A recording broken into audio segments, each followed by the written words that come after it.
Hey everyone, I'm back. 3 months of vacation.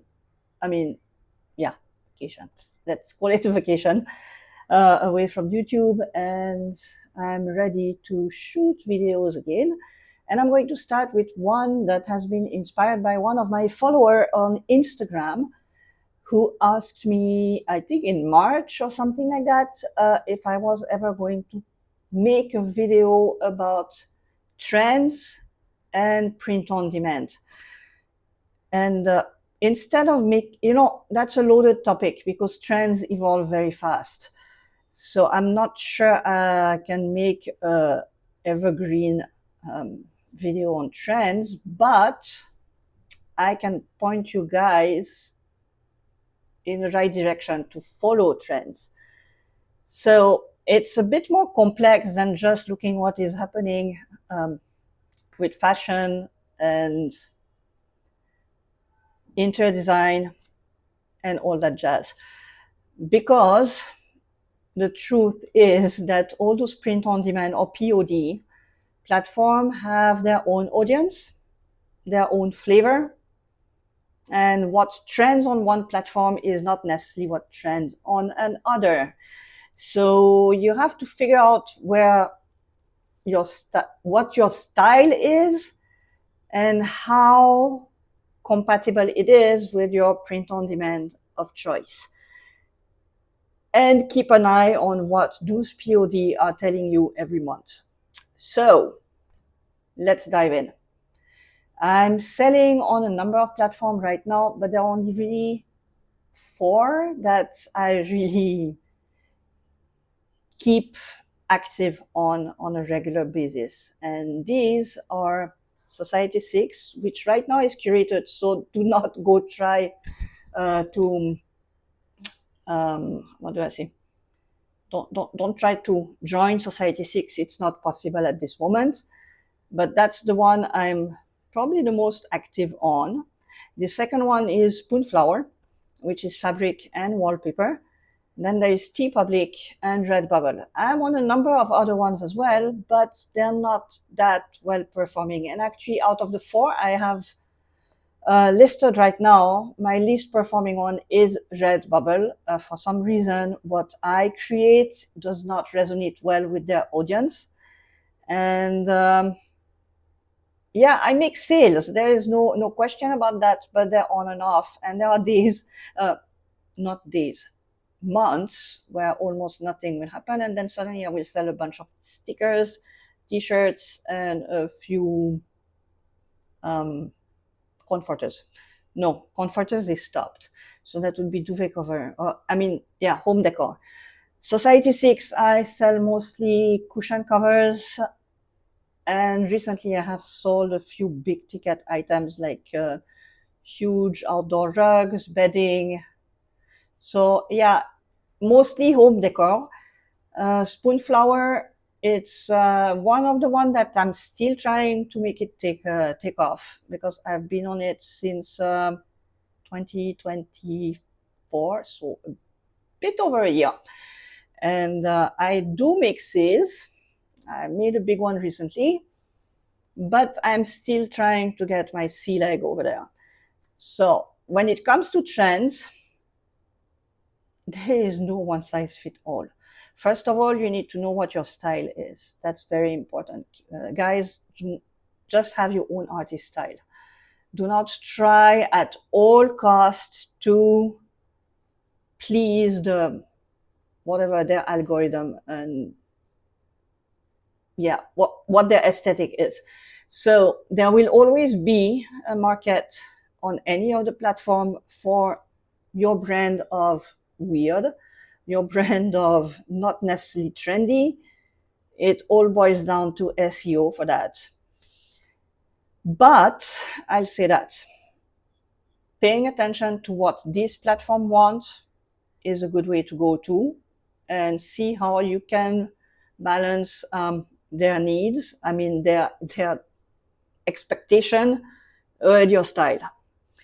So one good way to do that is to actually go on their homepage and see what they feature there. They have a team of curators, all of them. They curate what they think their existing customer base will buy. So you can see a very distinct difference between what Redbubble and TeePublic are doing. They're mostly into t-shirt and cute graphic art and, you know, the cutie stuff that appeals to probably Gen Z and Gen Alpha, and the parents are going to buy that for them, obviously. But if you go to Society 6, you can see that they have a customer base with their own disposable income, and that's usually a bit older customer base. So the one that are going to buy there, either they buy it for themselves and they want cute home decor, or they have kids going to college who will decorate their dorm with it. So that means that what Society 6 customer base want is not the same as all those novelty t-shirts, print on demand. That doesn't mean that your patterns or surface pattern design will not work on something like Redbubble. I did sell quite a few stickers, obviously, but I also sold patterns, and they will work, but probably not as consistently. One key to look for when you're trying to figure out those trends is look at what the fashion world is doing. Right now, Art Deco, the retro 70s and mid-century modern are doing well across platform. We are in that weird limbo where you have the sad beige mom aesthetic that is scarily trending, and you have on the other end the maximalist, retro maximalist that will go all out on florals, chintz, big stripes, grand millennial style. So yeah, there is room for both. So if you are more of a colorful person that like floral, yeah, there is room for you to grow on any of those platforms. And another thing that seems to trend, yeah, Art Deco, I said. Art Deco is one of those trends that I think never will fully go out of style because that's a geometric trend. And right now, jewel tone, which are one of the core thing with Art Deco, is trending again. You will see a lot of very moody, saturated emerald green, sapphire blue, gold. That is right now a thing. So if you can make that work with your style, you have something there. One of the things you also need to look when you look at what to create for PoD, as I said, each of them have their own flavor, is pay attention not only to their homepage, but also to their newsletter. Redbubble and TeePublic, and I think Threadless as well, send a newsletter to their artists, I think once a month. Yeah, once a month. Where they tell you exactly what is trending for them right now. So that can be a color palette, that can be a theme. They remind you of which national or international days are going to come, what to start uploading. So that's a very good place to start with these. Spoonflower, one of the best way to figure out what is going to trend with them is to take part, or at least have a look at their design challenge. Because what they are listing as upcoming challenge is exactly what is going to trend or is trending at the moment. So you might want to have a look at that. I do not do all the challenge because some of them I'm utterly uninspired by them. I think I completely skipped the latest, I mean, it's over now, cottagecore one, because I have done tons of floral, I have done cottagecore stuff in the past, And quite frankly, I was not motivated enough to find yet another floral pattern or cottage stuff going.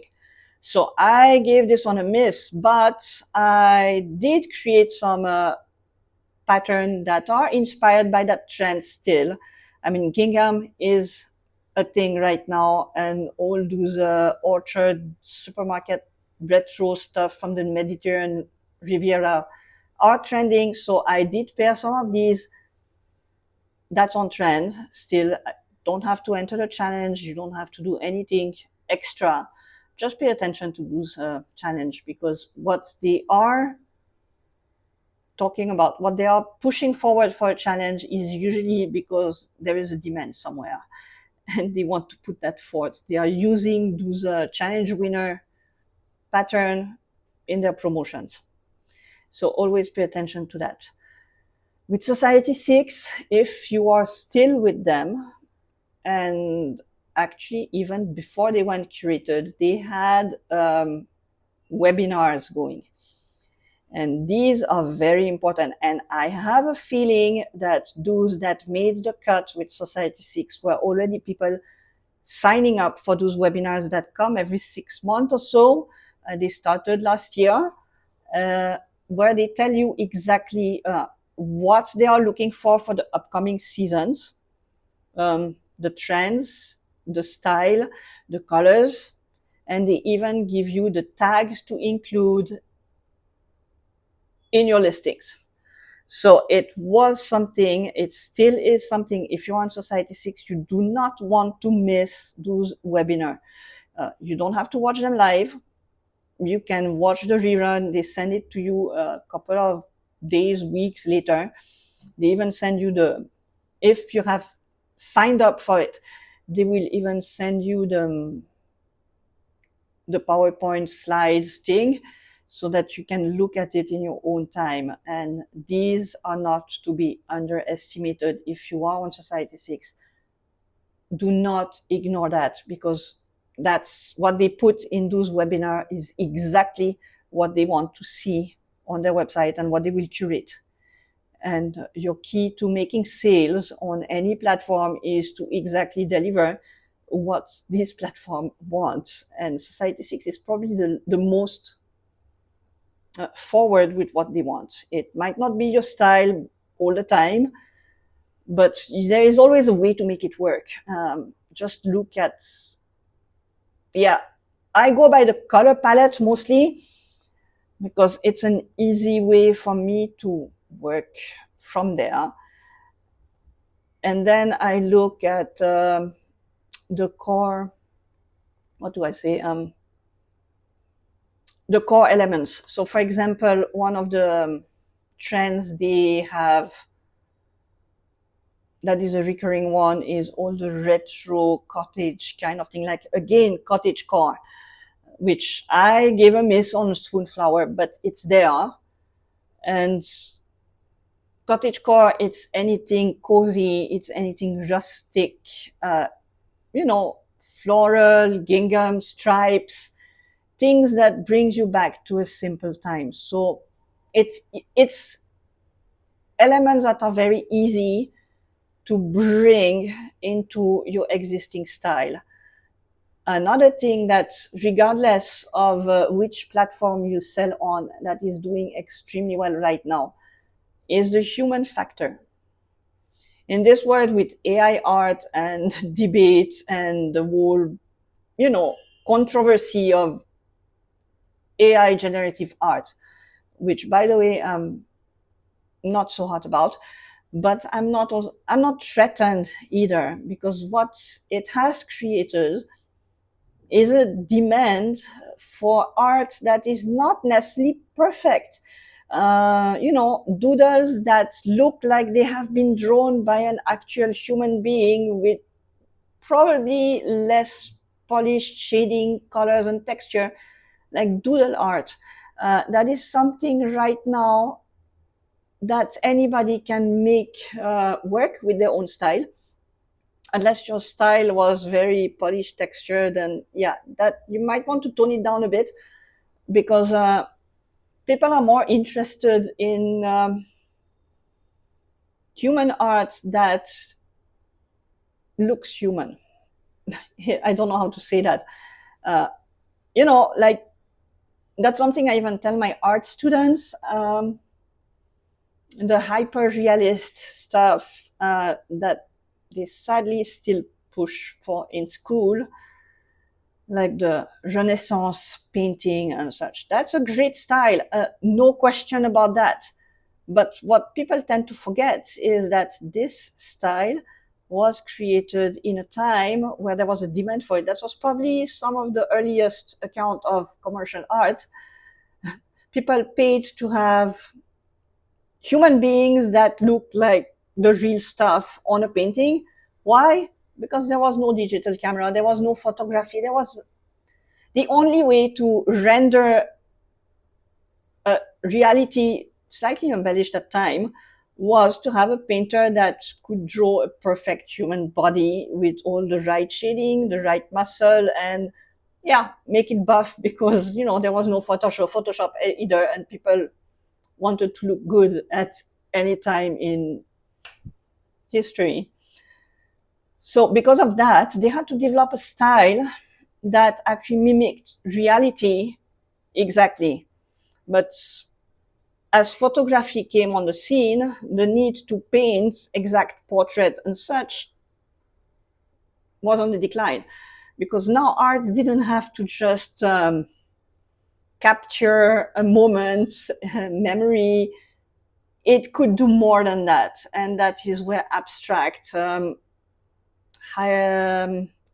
surrealism, impressionism, pop art, and what we have nowadays, modern art, came to exist, because suddenly artists were free to just experiment with colors that were not necessarily the reality. They could suddenly paint human beings that are blue.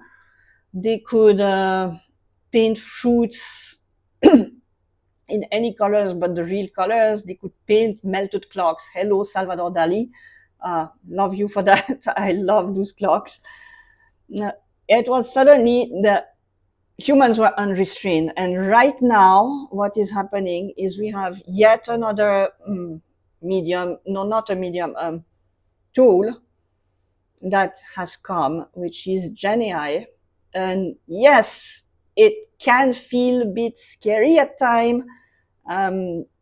Don't think people should use it and slap it on t-shirts on PoD as is. This is lazy. This is not creative. But it's teaching us artists that as human, we have something that computers hopefully will never develop, and that is creativity. We can think freely. We can, we can create, with our heart and soul.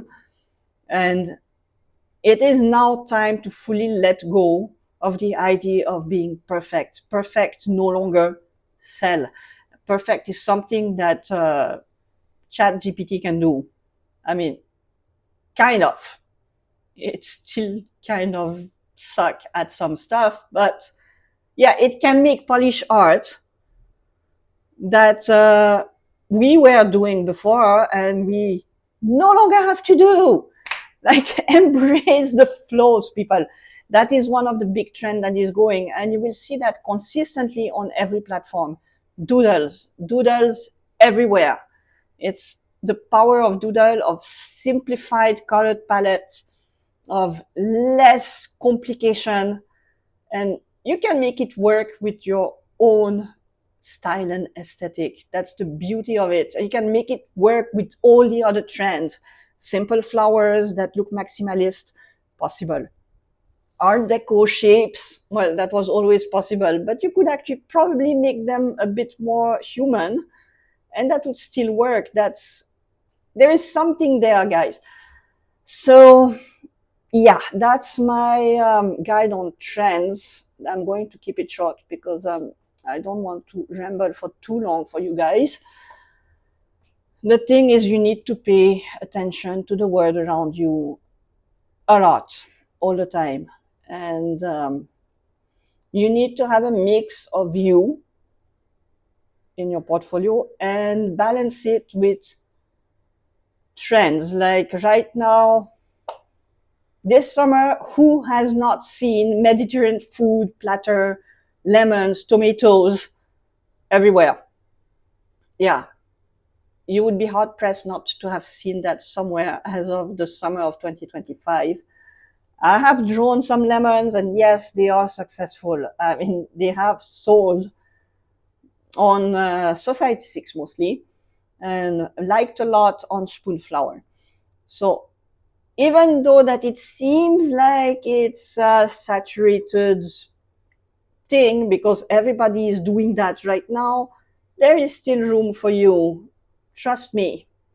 Just make it work with your own style, and you might have a winner.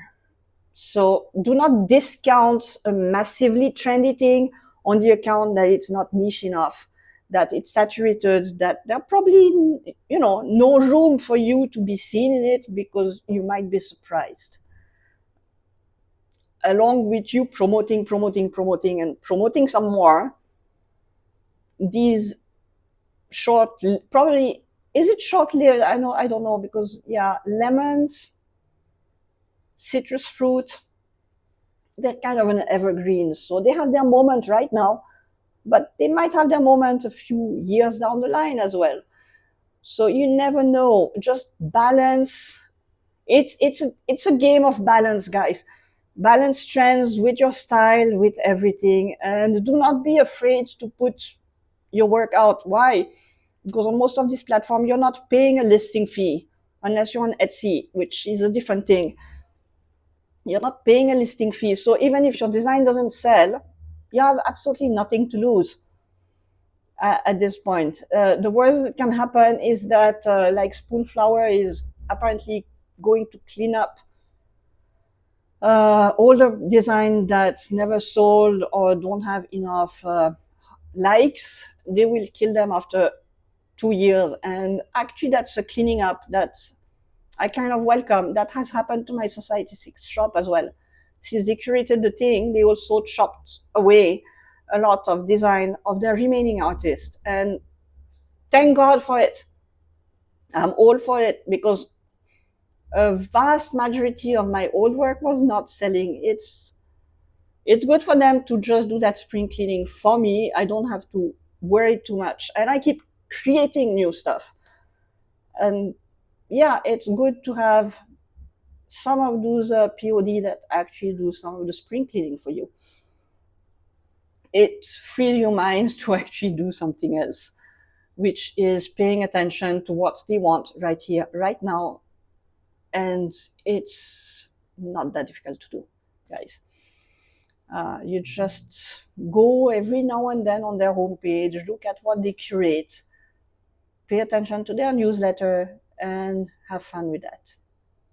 Simple enough. And as for the sales, I've said it on my blog a couple of times. I've said it on Quora a couple of times. And I will probably make a video about that as well. It takes time. There is no shortcut around that. It's a long run game. Plain and simple. So until my next video, I'm going to say bye-bye to you all. And if you have suggestion of topics you want me to talk about, please shoot me an email or connect with me on Instagram or Threads, or even join me on Patreon. I have a free tier now, and it's easy to get in touch with me and ask me questions. It's that simple, and if I'm inspired by your suggestion of topic, I might do a video about it. Until then, bye!